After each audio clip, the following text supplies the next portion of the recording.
يا ترى الإحساس ده ممكن يكون عامل إزاي؟ ممكن نتخيله سوا؟ طيب إزاي ممكن نوصل لأحسن نسخة من نفسنا؟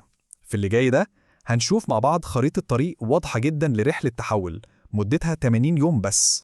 الفكرة هنا مش إننا نتحول لشخص تاني خالص، لأ خالص. الفكرة إننا نفضل زي ما إحنا، بس بنسخة محسنة، نسخة تخلي اللي حوالينا يشوفونا بس ما يعرفوناش من كتر التغيير الإيجابي.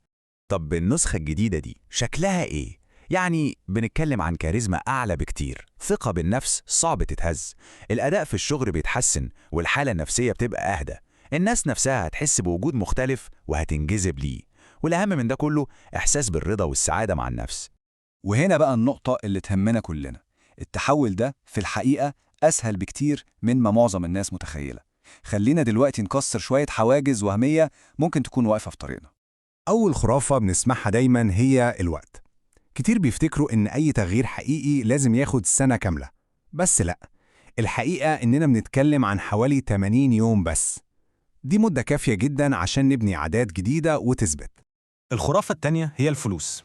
ناس كتير بتعتقد إن تطوير الذات ده حاجة مكلفة، والحقيقة برضو لأ. الطريق ده مفتوح ومتاح لأي حد مهما كان وضعه المادي. ونيجي لتالت خرافة، وهي إننا لازم نستنى الظروف المثالية عشان نبدأ.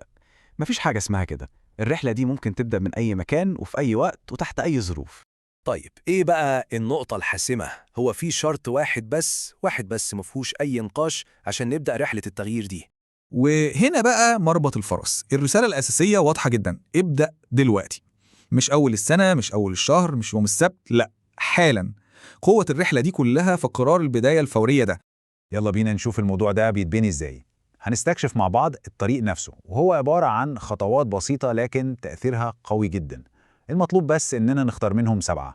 أول خطوة هي الحركة، مش بس عشان الصحة الجسدية، لأ، دي عشان الثقة والتركيز وشعور الإنجاز اليومي. مجرد ما الواحد بيتحرك بيحس إنه كسب اليوم. الخطوة التانية نعيش كأن محدش شايفنا. والحقيقة إن 95% من الناس أصلاً مشغولين في حياتهم ومش مركزين مع حد، يعني كلامهم أو رأيهم مش هيغير أي حاجة في الواقع. الخطوة دي بقى مهمة جدا، هدفها إننا نتحرر من وهم المقارنات اللي بنشوفه على السوشيال ميديا، ونبدأ نلاقي الرضا في واقعنا الحقيقي، مش في حياة الناس اللي بتتعرض أونلاين. خليك حاضر بكل بساطة. لما يجي وقت الراحة ارتاح بجد، ولما يجي وقت الشغل اشتغل بجد. الفكرة في الاستمتاع بتفاصيل اليوم البسيطة. نقضي وقت كويس، وقت حقيقي مع أهلنا وأصحابنا، وفي نفس الوقت وبشكل واعي تماماً نبعد عن أي علاقة بتستنزف طاقتنا وبتتعبنا. مهم قوي نلاقي نشاط يكون بتاعنا لوحدنا، متنفس لينا، حاجة بنهرب ليها عشان نجدد طاقتنا، حاجة بتقلل الضغط مش بتزوده. والخطوة الأخيرة السيطرة على السوشيال ميديا. الهدف مش إننا نلغيها تماماً، الهدف إننا إحنا اللي نتحكم فيها، مش هي اللي تتحكم فينا، لأن ببساطة شديدة وقتنا هو حياتنا. بكده نكون وصلنا لآخر الطريق، بس في الحقيقة دي هي البداية. التحول الفعلي بيبدأ مع قرار التنفيذ، بيبدأ دلوقتي.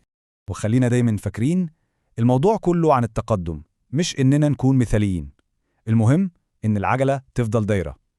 لو وقعنا عادي جدا، هنقوم تاني، بس المرة دي أقوى وفاهمين أكتر. وفي النهاية سؤال نفكر فيه كلنا: أصغر خطوة هي ممكن تكون أقوى خطوة، لأنها ببساطة اللي بتخلينا نبدأ نتحرك. يا ترى إيه أسهل خطوة ممكن نبدأ بيها حالا؟